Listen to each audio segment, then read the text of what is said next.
Hello, I'm Eric Smith, and this is Competencies in Civil Discourse, brought to you by the Cato Institute. We'll talk about civil discourse, what it is, and the skills necessary to do it well. Today's episode is rather topical. Nothing has been in the news more than the demise of the Department of Education. The idea is that the department is doing more harm than good, and we are letting down our students more now than ever. Well, there is hope. Today we have with us Ian Rowe, a man who is not just a respected fellow for the American Enterprise Institute, but also the co-founder and CEO, if I'm not mistaken, of Vertex Partnership Academies, a successful virtue-based international baccalaureate public charter high school. That is a lot, but it's accurate. In the Uh, Bronx. The Bronx. yes, yeah, in the Bronx. Yes, that's right. Perhaps one of the best aspects of the school. Correct. Um, uh, the school focuses on classical liberal values, agency, and empowerment as key aspirations. There is no victimhood mindset here. And it's interesting that just last week, our new Secretary of Education, Linda McMahon, visited the school. And I want to hear a lot about that today during the interview. There's lots to talk about. So, hello, Ian. How are you? I am great, Eric. It is such an honor to be here.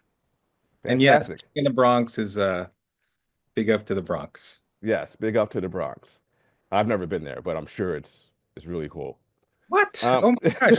Wait, did you? I'll Okay, have to visit you. This you is my must. reason to visit you now. Yes. Right. Okay. So this conversation is going to have two parts. First is the pre-Vertex discussion, and then we'll have a discussion at Vertex. Oh, wow. Brilliant. And we just decided that just now, right? Yes. In real time. This is how we do things here. This is how we do things. Exactly. Let's start with a general question. Tell us about who you are and what you do. Oh, well, okay. Well, I'm Ian Rowe, and I wear multiple hats, one of which is as a school leader in the Bronx. Another is as a senior fellow at the American Enterprise Institute, where I research topics like upward mobility, family formation, marriage, adoption.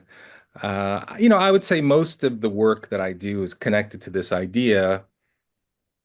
How do we help more young people from all backgrounds live the life of their own choosing, whatever that may be, and that they at least are benefit from the wisdom that has been developed over eons, that they possess the knowledge worth having, that they understand the behaviors most likely to lead to the type of success that they desire. And so that's what I do. And a lot of this is informed, obviously, by my own personal background with my own family. Yes, explain that some more. How did you get into this line of work in the first place? Well, well, how I got into this line of work. So my parents, for anyone, the most important thing is who your parents were and that initial grounding. My parents, both born in Jamaica, West Indies. Um, Started dating in Jamaica. And then ultimately, my dad went to England because at the time Jamaica was an English Commonwealth, got his education there. And then my mom took a boat 5,000 miles to be with him in England. And they got married and had started this 48-year marriage and adventure that they had. They had my brother and I, and so much of what I do now is really grounded in what my parents taught us, which is that you know, find a great life partner who will challenge you and help you pursue your dreams, focus on education, focus on faith, focus on your work, and a lot of good things can happen. And they came to the United States in 1968. A particularly tumultuous year in the annals of the United States, particularly around issues of race, right? But as I've often said, my parents weren't running away from Jamaica or away from England. They were running to the United States. And that has always stuck with me. My dad always used to say, like, opportunities here if you are prepared for it. And a lot of my life is helping to ensure the rising generation is prepared for the opportunity that comes their way. That's an excellent origin story. Starting with Oh, your wow. parents. Yeah, it really is. My parents would say, we met in high school, yada, yada, yada, you're here. So that was a lot better than anything I could give. Thank you very much. Your parents saw the promise in America, right? Yep. They saw the values undergirding America and thought, well, if we can make it there, we can make it anywhere. There you go. Uh, Exactly. how do the virtues and values of America manifest in your schools? Well, a couple of different ways. Let me say one thing. So in Vertex Partnership Academies, as you mentioned, it's a virtues-based international baccalaureate public charter high school. One of the practices we do every morning is that our students recite the preamble to the Constitution. Oh, but I was even before we get there, they recite the preamble to the Constitution. We the people. Um, the blessings of liberty. It's in our hands. And the reason we recite the preamble to the Constitution is actually a little bit of a homage to Alexis de Tocqueville, because you were asking about, how do the ideals of the country apply in our school. Well, Alexis de Tocqueville wrote Democracy in America after observing the United States all over. And he has this statement where he says, "The greatness of America lies not in being more enlightened than any other nation. It's in her ability to repair her faults." And I've often found that a very beautiful statement because it suggests that our country has the tools of self-renewal, the tools of self-betterment within itself, right? This ability to repair her faults. So the Declaration of Independence, the Bill of Rights, the Constitution, those are the mechanisms by which we as a nation have become a more perfect union, a better nation.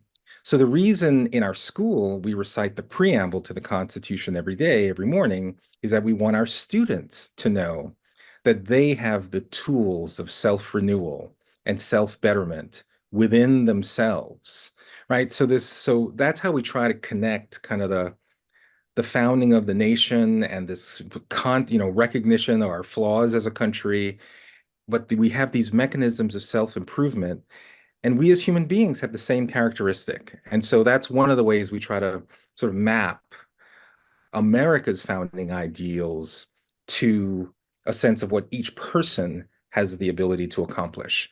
And then we can talk about how then the cardinal virtues, which I think you just displayed, but that's another element that we use. Well, I will display those momentarily, but I want to talk about individuality right now. That concept has come under fire as something more akin to what I would call hyper individuality, thinking that you are an island or something like that. But what America is and what de Tocqueville was talking about was the idea that individuals can come together for a common cause, superordination, right? And the American people can fix their own issues that way. Mhm. And Mhm. he saw that as distinct from any other country he could think of. And I'd like to think it's still the same way today.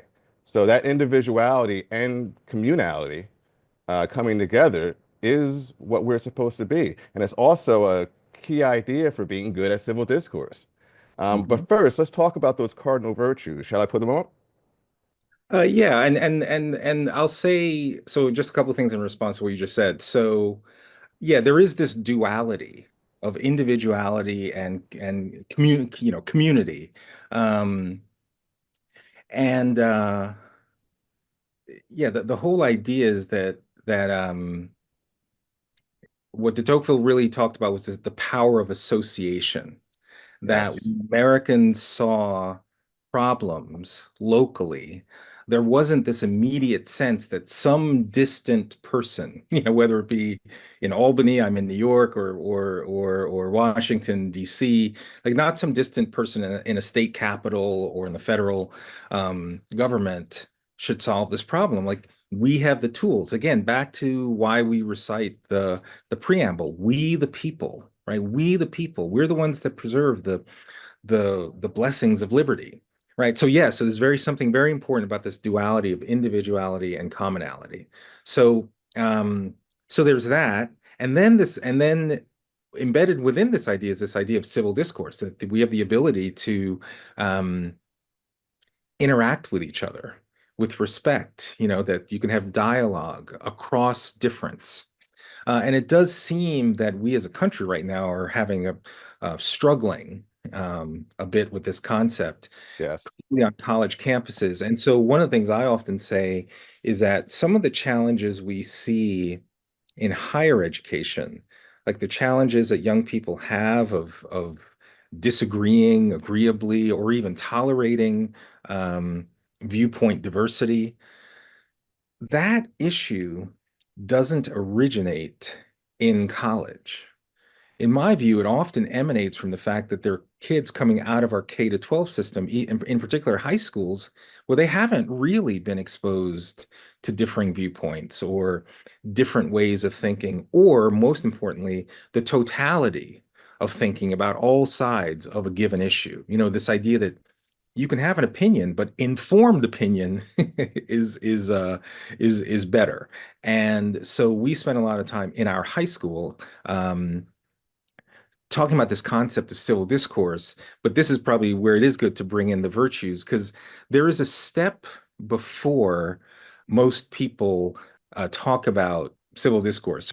Oftentimes, when we're talking about the lack of civil discourse, what I have often observed is that the piece that's missing is the step beforehand where all the individuals in a community have actually agreed to a set of principles or a set of behaviors or a set of beliefs.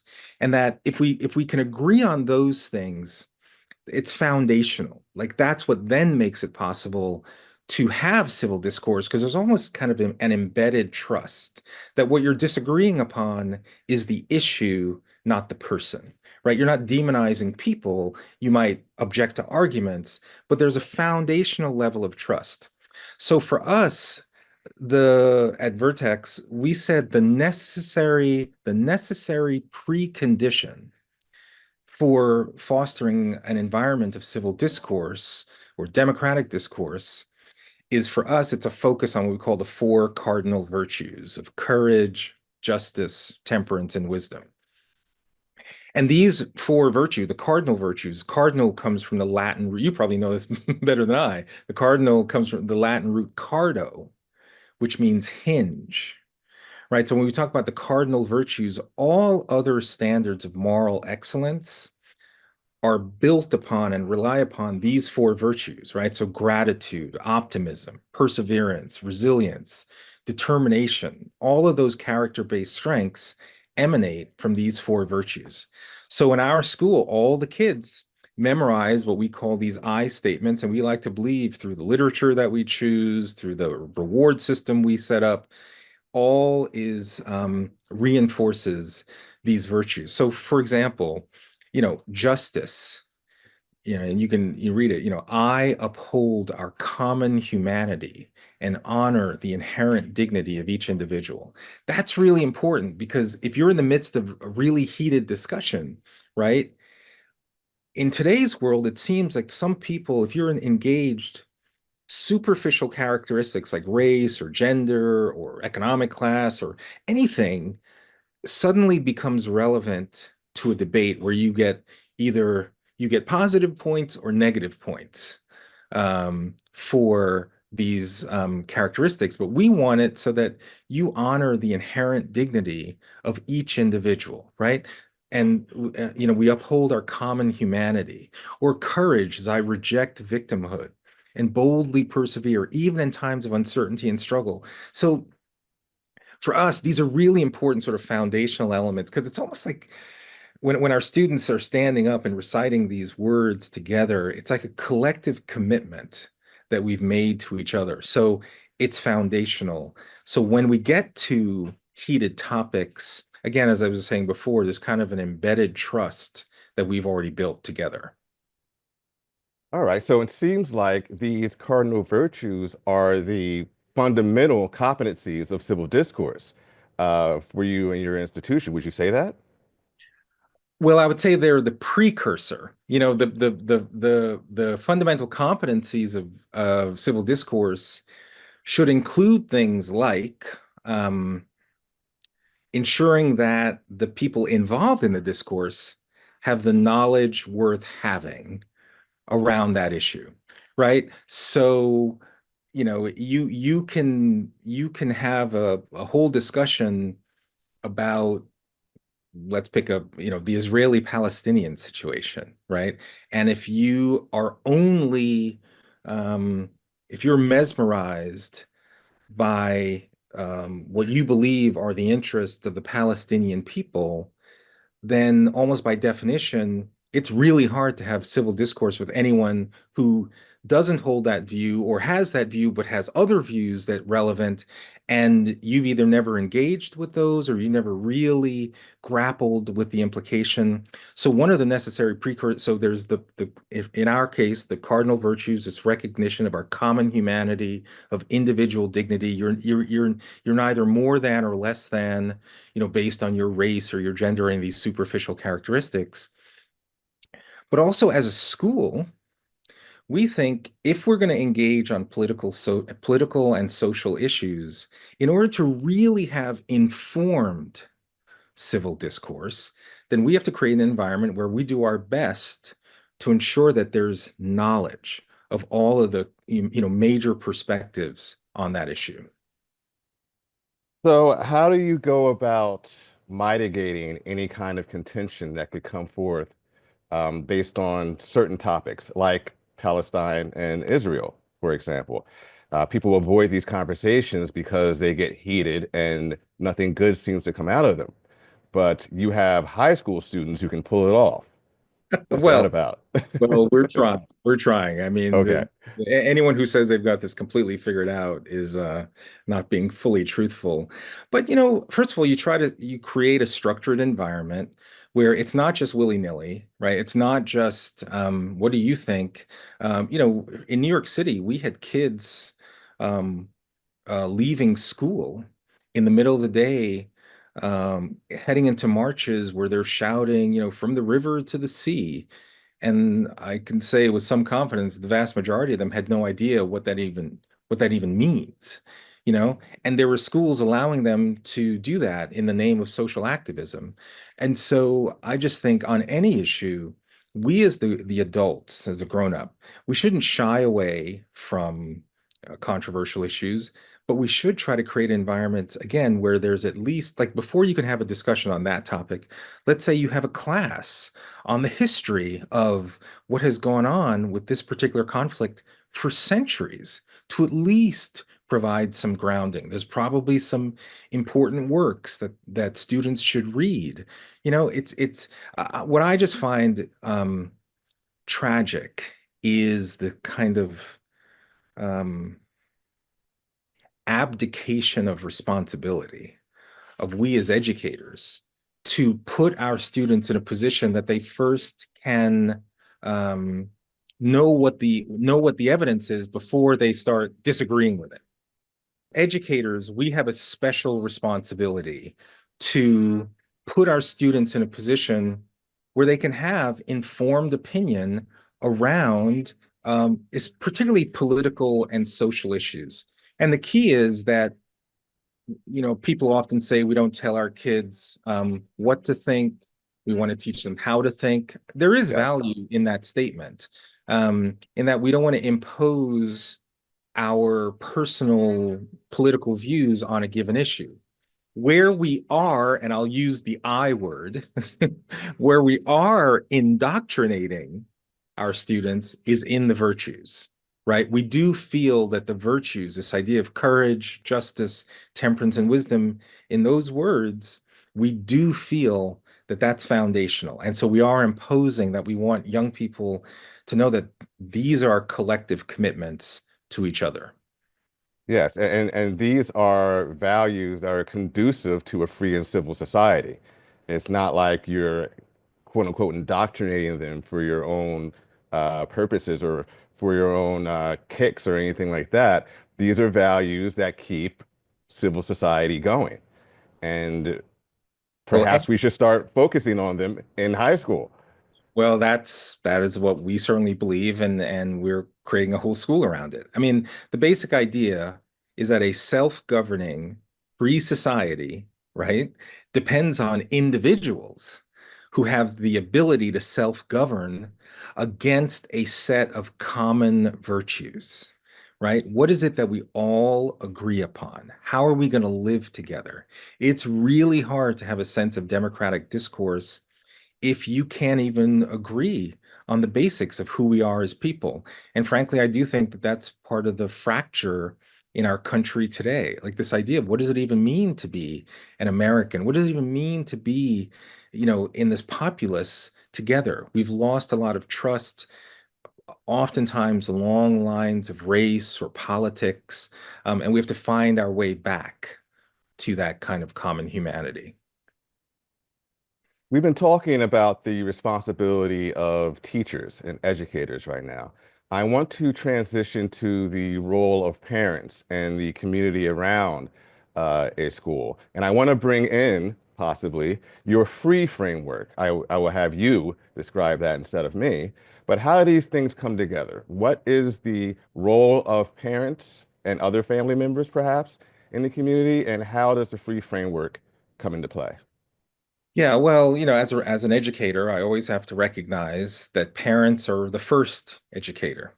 Parents have, even in traditional schooling, parents have control over the first, 5 years of life. What the quality of that child experiences is very much dependent on what the health and stability of the family in which they're raised. And even after they start schooling, we do have them for a while, but it's parents who really drive that agenda. And frankly, even teachers, you might have a great teacher in year one, but then year two, you have a different teacher. Year three, you have a different teacher. The only constant is parents, right? So parents Yes. have a huge role to play, and I'm always very cognizant of that.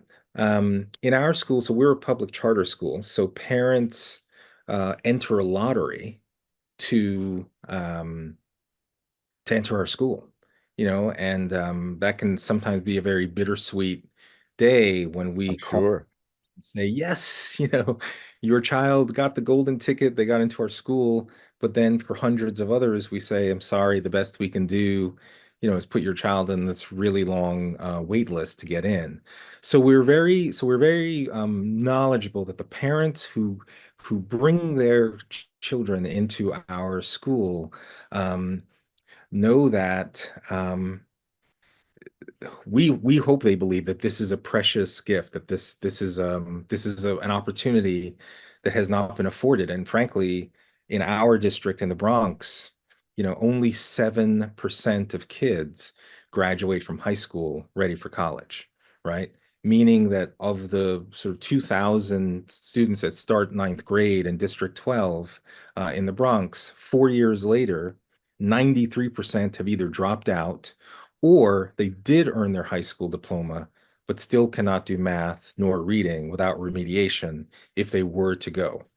And so, if they were to go to college, I mean, that's a tragedy. It's a crime. It should not exist. But so we know that the education that we're providing is crucial to help young people see a path for themselves. Now, how does that all connect to the free framework? Yeah. Well, I've run schools, in the South Bronx and low-income communities for the last 15 years. And, I've have throughout my career, I've had the benefit of working with kids from every kind of background, poor kids, rich kids, black kids, white kids, Hispanic kids, Asian kids, kids who've experienced domestic violence, kids who've grown up in homeless shelters, and as I've seen parents and kids kind of start making the decisions when those young people are entering young adulthood, unfortunately, sometimes we see those young people make the same kinds of decisions that perpetuate the disadvantage that they have lived in, right? It's kind of the cycle of poverty, the cycle of degradation. And it's really tough to see that, right? But also over my 30 plus years working in lots of different environments affecting kids, I've seen young people in those same exact situations that one would predict, oh, that kid's written off, make different sets of decisions, right? That they have a future orientation that allows them to see their life completely differently. And, allowing them to break the cycle of disadvantage. And the animating question of my life has become what makes the difference, right? What makes the difference between those young people able to, who unfortunately succumb to their conditions versus those who are able to break the cycle. And my observation is that those young people who were able to break the cycle of disadvantage typically had some sense of personal agency, the sense that they had the ability to lead a self-determined life of meaning and purpose. And so you think of agency, but it's this idea that agency, this isn't like a pull yourself up by the bootstraps kind of thing. It's this idea that agency is individually practiced, but socially empowered, right? Okay. So you think of agency like a vector or velocity, where velocity is not just speed, it's speed and direction. And so the question is, how does a young person wield their agency? In what direction? Because it doesn't come from nowhere. And that's where these pillars of free, family, religion, education, and entrepreneurship come from. Because in my experience, those young people able to exercise agency or develop a sense of agency embrace these four pillars. And I'll go through them real quick, and then we can talk about the role that parents play. The first element in free is family, right? So, and what's key about this is that young people who grew up in challenging situations recognized it wasn't about the family that they're from, it was about the family that they're on the pathway to form, right? So, regardless of the dysfunction you may have experienced, so in our schools, we teach something called the success sequence. And then the success sequence says if a young person finishes at least a high school degree, then gets a full-time job of any kind, so they learn the dignity and discipline of work, and then if they have children, if they got married first, 97% of millennials who follow that series of decisions in that order, education, work, marriage, and children, 97% avoid poverty. And the vast majority enter the middle class or beyond. So that's the first element. That's one of the ways in which we help young people realize. And again, this is not about demonizing your current parents or your current family, but if that has been a challenge, your future can be different, right?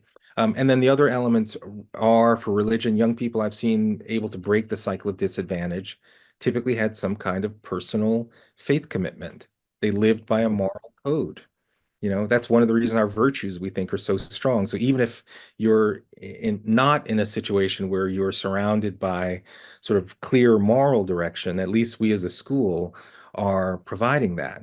But the sense of religion, whether it's Christianity, Buddhism, Judaism, it almost doesn't matter.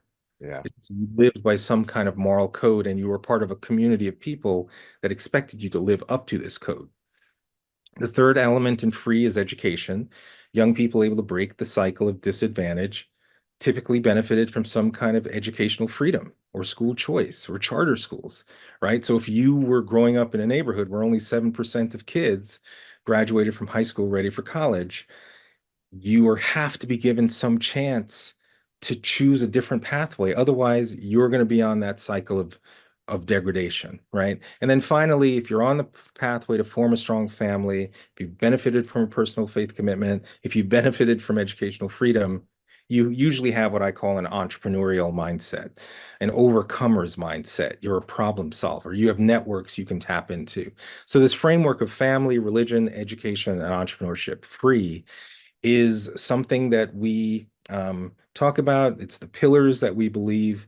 And in terms of parents, we say to parents who entered the lottery to enter our school, you've chosen our school because you think we've got good academics. We have multiple pathways. You can get apprenticeships. I mean, all these things. But we're also going to help your students think about core values like the cardinal virtues. And we're also going to help you think about the decisions that are going to have a huge impact on the quality of your life, such as the decisions related to the success sequence. And our parents say, thank God someone is teaching our kids these things, because I wish we had been taught some of those things when we were growing up. And Ian, you can get all these ideas in one concise book, can't you? I will help you sell your books, my friend. Oh my gosh. Well, that's certainly appreciated. But I did put pen to paper, um, and I wrote a book called Agency. And I wrote it because certainly in the last 5 years, we've been dealing with this for a long time, but in the last 5 years, there's been an acceleration of what I call these two meta narratives for explaining why more young people are not able to achieve the American dream. One is this idea of blame the system, and the other is blame the victim. Where this idea of blame the system is that the system itself is rigged against you. If you're of a certain race, if you're a certain gender, if you're from an economic class, America is an inherently oppressive nation. If you hear that over and over and over again, you start to believe it. Like, what's a 10-year-old supposed to do if you hear Right. that that's the narrative?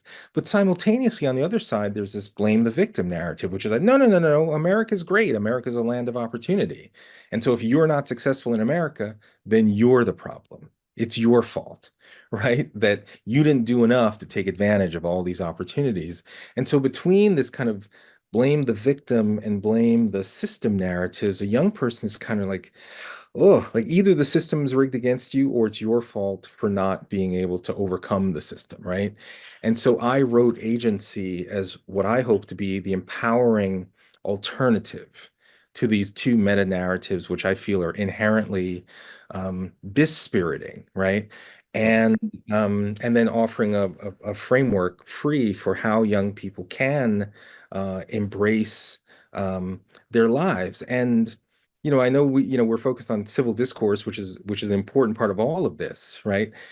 Because even my own book meets with opposition from people who want to preserve certain narratives, right? It's more empowering to preserve narratives of, like, for example, blame the system, where it's all about, no, no, no, no, no. We can't have a conversation about agency and self-determination because that undermines the point I want to make, which is that the system is inherently oppressive and end of story. And so, your theory of agency is null and void. So in almost every facet of life, this need for the ability to have rich discussions across difference is crucial. Excellent. Well, we're coming towards the end of this episode, Ian, but I cannot let you go without talking about the visit from Secretary of Education, Linda McMahon. Yes. How'd that go? Yeah. And not only was it a visit, it was the first visit. So there are about 100,000 public schools in the United States. And the secretary, Linda McCann, just recently, voted it on by the Senate, affirmed by the Senate. She chose us. She chose us. And that, it's very proud for our school. And I would say that, I think because of many of the things that we've just talked about for the last half hour, our focus on the virtues, we even really talked about our multiple pathways, this idea that young people can actually earn credentials in high school so that college doesn't have to be the only immediate option after graduating high school, I think is very important. But this It is idea important. but this idea of civil discourse, I think, is also something that attracted her to our school, that we have this real commitment to, again, first building the precondition, right? The preconditions in our view are these cardinal virtues, but then having a real commitment that if you're going to integrate political and social issues into your curriculum, then you got to tell the whole story. I'll give you a for example that we're working on now. I worked with Bob Woodson at the Woodson Center to develop a curriculum around the African American experience in the United States. And one of the topics is the Tulsa Massacre, which is one of the most horrific moments in American history, right? Yeah. But in this unit that we developed, there are three components of this unit. The first component is, how was it that in Jim Crow segregation, that all these Black entrepreneurs were able to raise capital, build businesses, create Wall Street at a time when discrimination was literally enshrined into law, right? Because the message has to be, well, if we were able to do it under those conditions, why can't we be as successful now? But that's the first unit. Then the second unit is about the massacre, like all of the horrific murders, deaths, the lead up, all of it, and no sugarcoating whatsoever, which then leads into the third component of the unit, which is the rebuilding of Black Wall Street and the rebuilding of Black wealth in that community. And so it's just one example of how do you tell the whole story when dealing with issues that in many other places it's almost you're cherry picking. And what I often say, you can't it does no one any good if you sanitize a piece of history or you sanitize a given issue to try and only, pick out the positive parts, nor does it make sense to cherry pick negative elements, right? Where you put something in the most negative light. I say all this to say that my hope is that when the secretary visited, these were the kinds of things that she chose us for, which hopefully can be emulated in other schools throughout the country. And that is the key. I really hope your ideas get out there. I hope this episode helps those ideas get out there. You have good things to say. You are successful, and I hope other people copy everything you do. Well, we're still learning, and there's lots of other folks that we can learn from as well. But I take the compliment. But this is why I run schools. I want our students to know that they can do hard things, and sometimes in our current society, that means just having an informed conversation. But we need courage, and we need to equip young people to be able to do that. Well said. So that is it for today. Thank you, viewer, for tuning in for this episode of Competencies in Civil Discourse. If you want to know more about rhetoric, civil discourse, and the skills therein, you can go to mutualpersuasion.com, where you can get terms, essays, and all kinds of valuable resources to help you understand and be good at civil discourse. For now, have a good day.